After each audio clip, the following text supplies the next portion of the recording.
Beneath the muddy rivers of Mexico, fishermen pull up their nets and curse. Inside, hundreds of armored catfish thrash, their fins cutting through the mesh like blades. They call it pez diablo, the devilfish.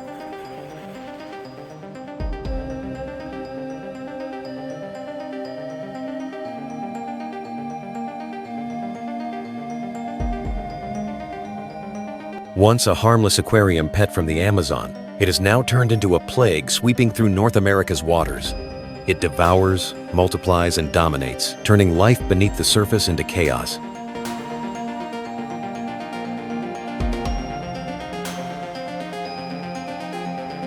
For years, no one dared to touch them.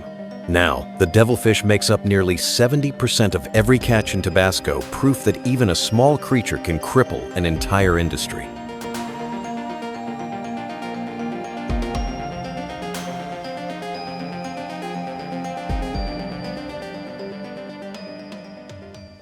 How did a fish meant to clean tanks become the monster-destroying rivers? This is Fishing Documentary.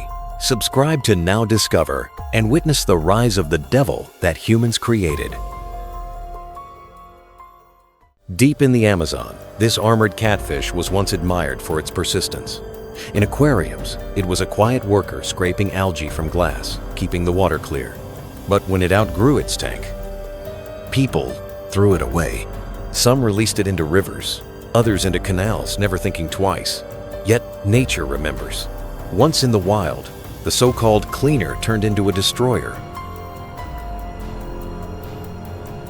Its sucker mouth digs into riverbeds, stirring up clouds of mud that choke the life out of native fish. Its bony plates deflect predators. Its eggs hatch year-round under endless sunlight.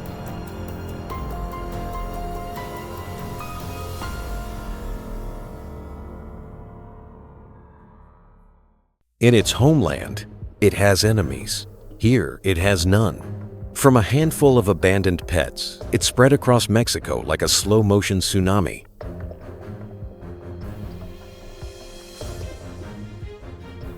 Fishermen first saw them in 2007. By 2024, they dominate the rivers. Each female lays thousands of eggs, guarded in nests like armored fortresses. With no winter to stop them, their numbers grow endlessly.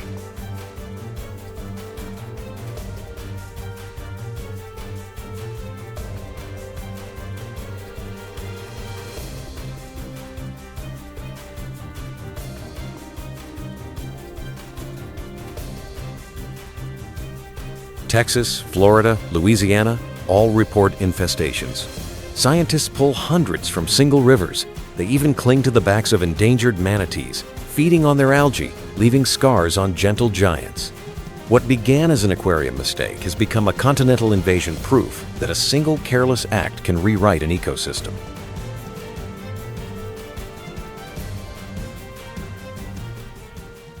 At dawn, fisherman Juan Carlos drags his nets through Laguna Santa Anita. He knows exactly what waits below. The ropes strain, the boat rocks, and the water erupts with armored shadows. They cut our hands, they tear our nets, he says, and no one pays for them. For 30 years he's fished these waters. He once caught 6 tons of tilapia a week. Now, he's lucky to sell 2. Around him, the docks rot, ice houses stand empty. The once bustling fish markets of Tabasco are silent. These invaders have turned Mexico's richest freshwater province into a battlefield of survival. Fishermen abandon their trade. Boats rust where they once hunted. It's not just loss, it's humiliation. The devilfish doesn't just devour, it replaces.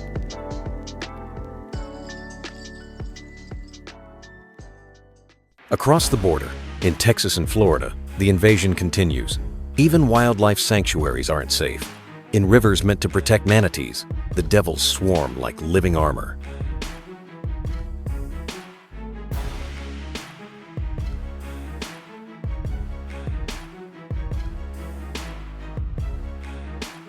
They were supposed to help, one biologist says, but they've become the perfect parasite.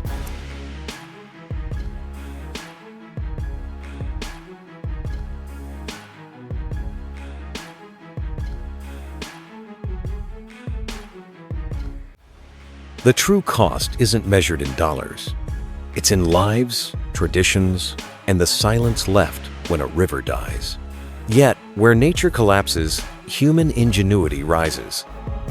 In California, entrepreneur Mike Mitchell sees the unthinkable a way to turn destruction into business.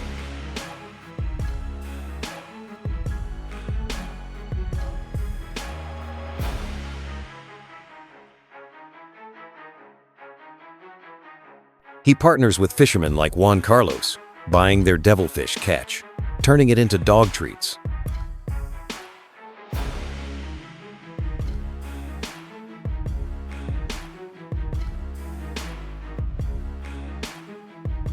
In Tabasco, the process begins before dawn.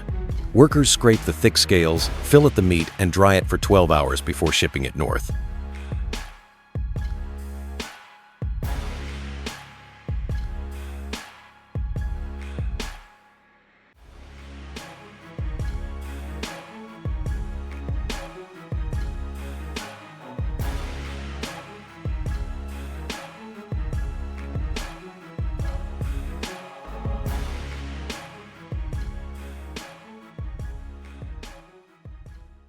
Five days later, the fish arrive in San Francisco, baked and sealed for sale.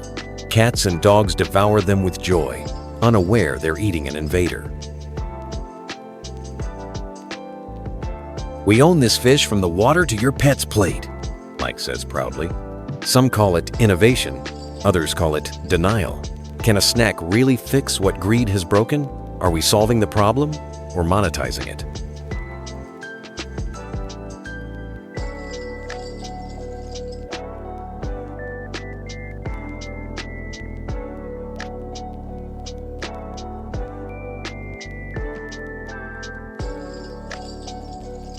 Meanwhile, Chef Lupita Vidal fights on a different front.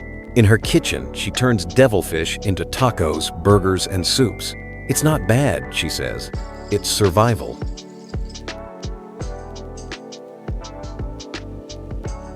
Still, the question lingers. If we turn invaders into profit, will we ever stop them or make them indispensable? As the sun sets over Tabasco, the water glows copper red. Fishermen haul their nets in silence, each pull heavy with devils and doubt.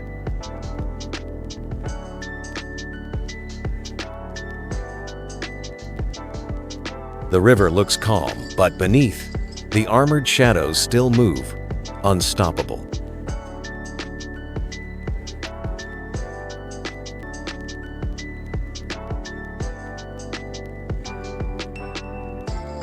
The devilfish didn't ask to be here.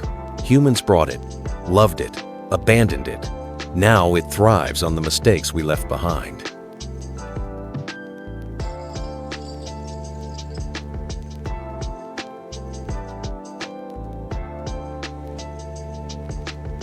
In the quiet after the catch, only one question remains.